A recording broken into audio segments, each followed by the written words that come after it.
Halo para orang tua hebat, selamat datang. Di penjelasan visual kali ini, kita bakal membedah sebuah topik yang jujur saja sangat dekat dengan hati dan meja makan kita di rumah.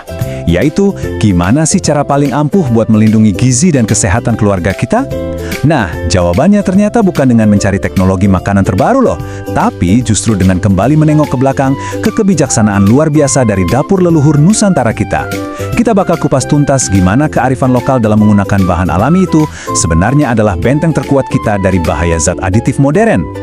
Sebagai orang tua, kita pasti selalu pengen ngasih yang terbaik buat anak-anak kan? Tapi, mari kita mulai dengan satu pertanyaan yang mungkin agak bikin kita kepikiran. Coba deh, tanyakan ke diri sendiri.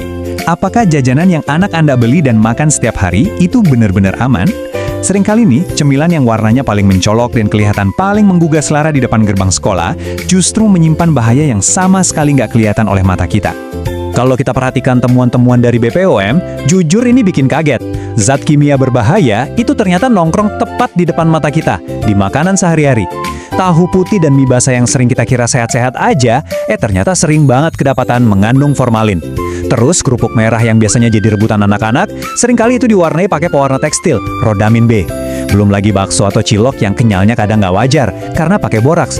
Ingat ya, ini semua bukan bahan makanan, ini tuh zat kimia industri. Bagian pertama, ancaman tersembunyi jajanan anak. Bahaya tersembunyi dari jajanan anak ini sama sekali bukan mitos.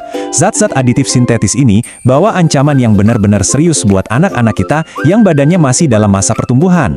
Kita ambil satu contoh yang paling sering warawiri di berita, formalin. Poin pentingnya di sini, formalin itu pada dasarnya adalah formaldehida. Itu bahan kimia yang murni dilarang dan sama sekali bukan buat dikonsumsi manusia. Sayangnya, zat ini sering banget dipakai secara ilegal sama oknum nakal buat ngawetin tahu, mie basah sampai ikan asin biar nggak cepet busuk. Dan kalau kita bicara soal dampaknya buat tubuh, daftarnya benar-benar ngeri. Mengonsumsi zat sintetis ilegal ini secara terus-menerus bisa bikin iritasi parah di saluran pencernaan, merusak fungsi hati, gagal ginjal, memicu kanker, dan fatalnya bisa berujung pada kematian. Nah, makanya kenapa peran Anda sebagai orang tua itu vital banget. Kitalah garda terdepan buat ngelindungin gizi keluarga, karena kita nggak bisa 100% percaya sama jajanan di luar sana. Bagian 2, keajaiban pewarna dan pemanis alami. Tapi tenang dulu, jangan panik. Kabar baiknya, leluhur kita tuh udah ninggalin solusi yang super komplit. Alam Indonesia udah nyediain semuanya. Butuh warna kuning buat nasi kuning atau opor?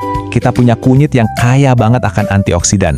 Nggak perlu deh pakai tartrazin atau metanil yellow yang bahaya itu. Pengen warna hijau sebar buat kue klepon? Campuran daun suji dan pandan itu udah juara banget wanginya. Terus kalau mau warna merah muda yang cantik, pakai aja buah naga. Jelas jauh lebih aman dan sehat ketimbang pakai pewarna baju rodamin B yang memicu kanker. Saya pribadi suka banget sama kalimat ini. Orang tua kita dulu lebih suka menggunakan kunyit dan daun suji daripada pewarna kimia.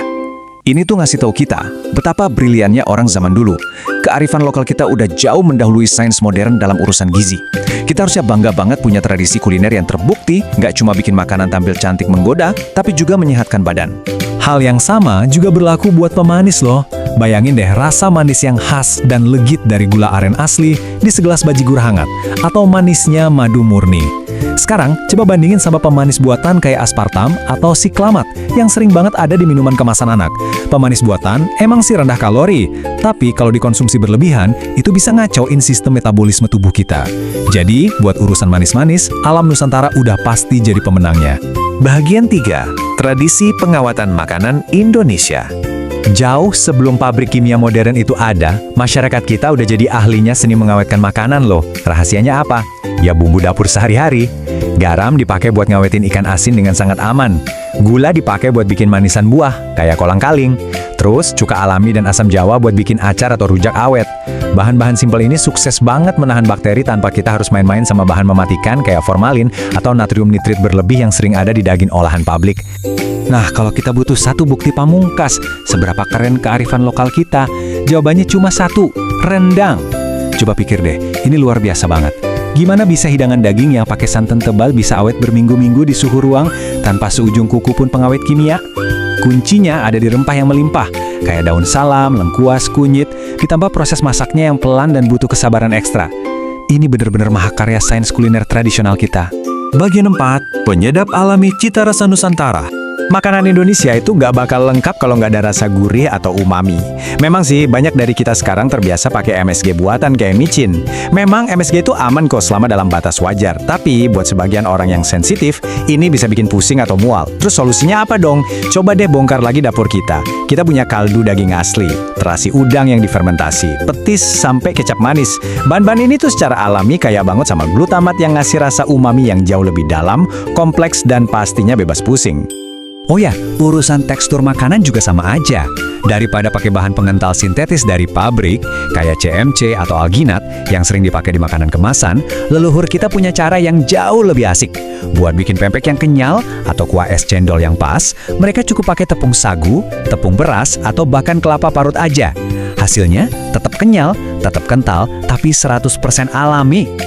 Bagian 5. Panduan praktis gizi keluarga. Oke, setelah kita paham betapa luar biasanya kekayaan dapur kita sendiri, pertanyaannya sekarang gimana cara kita ambil kendali mulai hari ini? Ada 4 langkah simpel yang bisa langsung Anda praktekkan. Pertama, rajin-rajinlah beli bahan pangan segar dari pasar tradisional. Kedua, cobain deh bikin jajanan sendiri di rumah bareng anak-anak, pasti seru. Ketiga, kalau emang harus beli makanan kemasan, jadilah detektif label. Pastikan Anda tahu mana kode pewarna yang aman dan hindari zat-zat aneh. Dan keempat, biasakan selalu kembali menggunakan bumbu dapur alami dari rempah lokal kita. Jadi, pesan inti dari semua ini simpel banget. Kembali ke dapur itu adalah langkah paling awal dan paling ampuh buat mencegah penyakit masuk ke keluarga Anda.